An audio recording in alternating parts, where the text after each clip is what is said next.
Let's begin.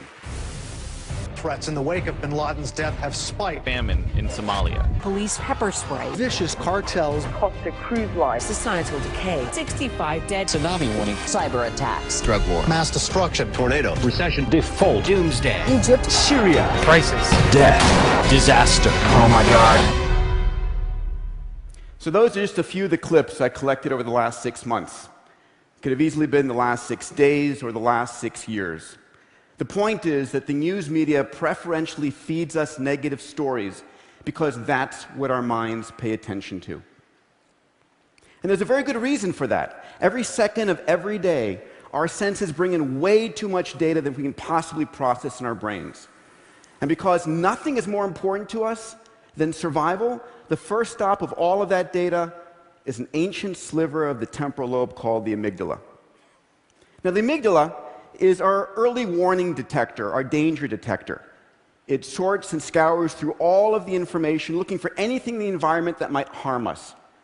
So given a dozen news stories, we will preferentially look at the negative news. And that old newspaper saying, if it bleeds, it leads, is very true. So given all of our digital devices that are bringing all the negative news to us 7 days a week, 24 hours a day, it's no wonder that we're pessimistic. It's no wonder that people think that the world is getting worse. But perhaps that's not the case. Perhaps instead, it's the distortions brought to us of what's really going on. Perhaps the tremendous progress we've made over the last century by a series of forces are in fact accelerating to a point that we have the potential in the next 3 decades to create a world of abundance. Now, I'm not saying we don't have our set of problems. Climate crisis, species extinction, water and energy shortage, we surely do.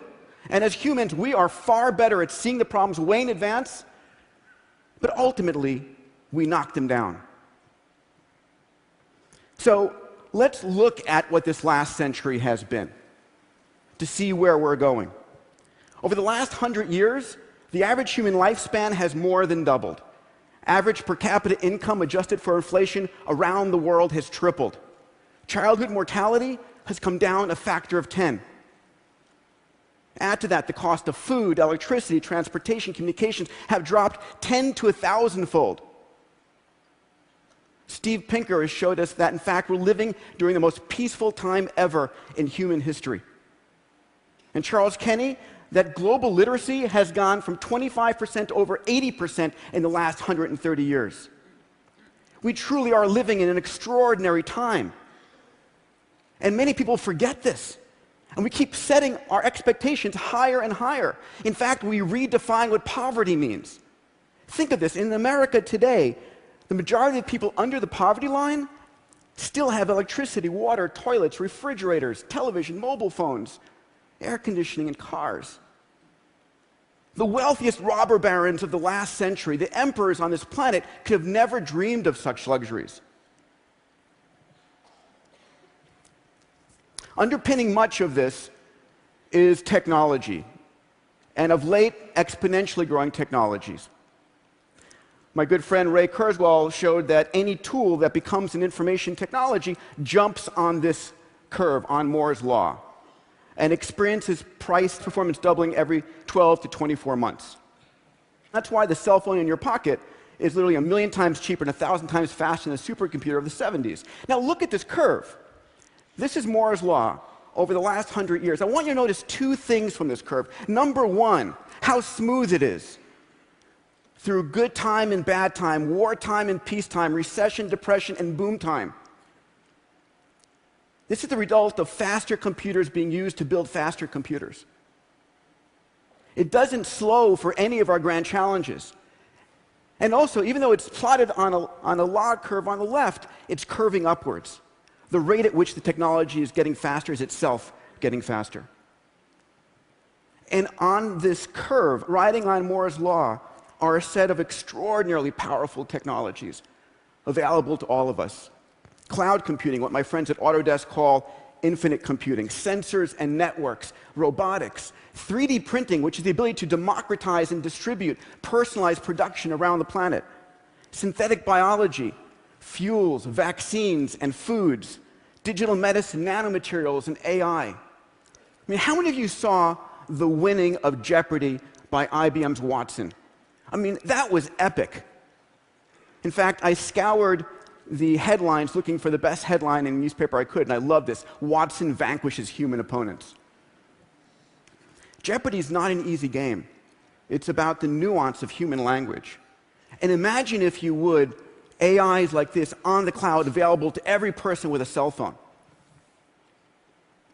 4 years ago here at TED, Ray Kurzweil and I started a new university called Singularity University.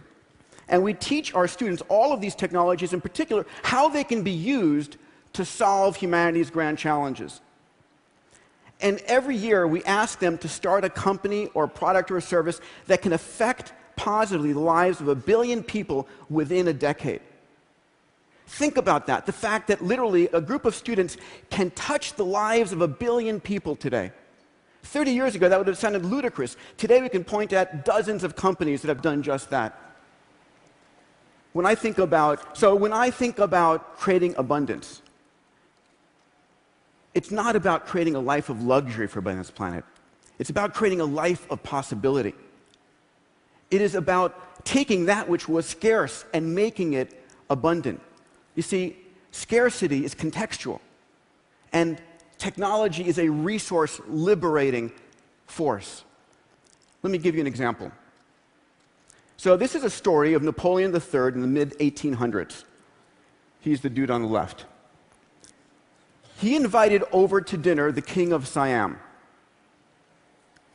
All of Napoleon's troops were fed with silver utensils. Napoleon himself with gold utensils. But the king of Siam, he was fed with aluminum utensils. You see, aluminum was the most valuable metal on the planet, worth more than gold and platinum. It's the reason that the tip of the Washington Monument is made of aluminum. You see, even though aluminum is 8.3% of the Earth by mass, it doesn't come as a pure metal. It's all bound by oxygen and silicates. But then a technology of electrolysis came along and literally made aluminum so cheap that we use it with throwaway mentality. So let's project this analogy going forward.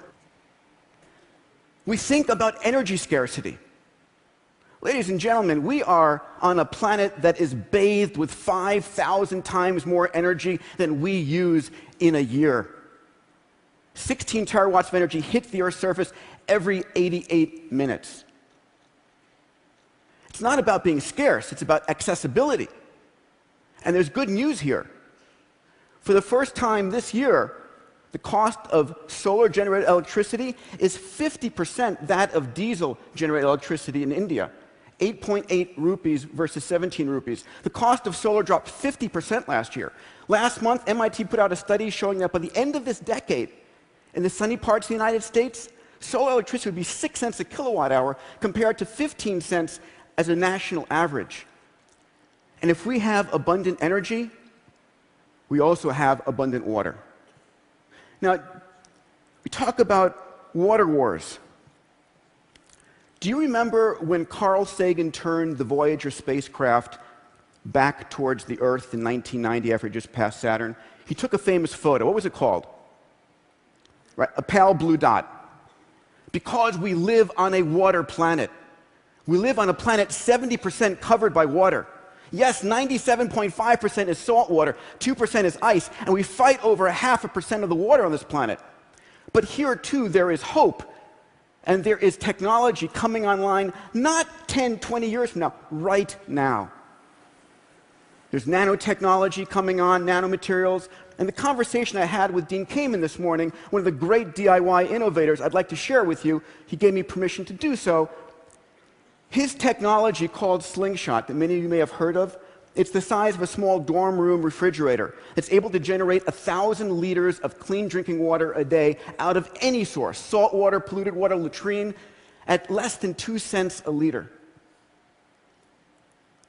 The chairman of Coca-Cola has just agreed to do a major test of hundreds of units of this in the developing world. And if that pans out, which I have every confidence it will, Coca-Cola will deploy this globally to 206 countries around the planet.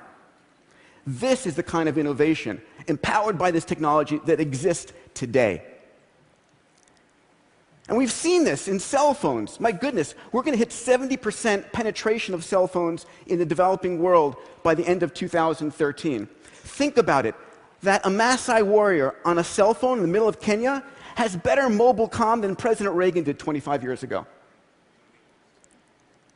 And if they're on a smartphone on Google, they've got access to more knowledge and information than President Clinton did 15 years ago. They're living in a world of information and communication abundance that no one could have ever predicted.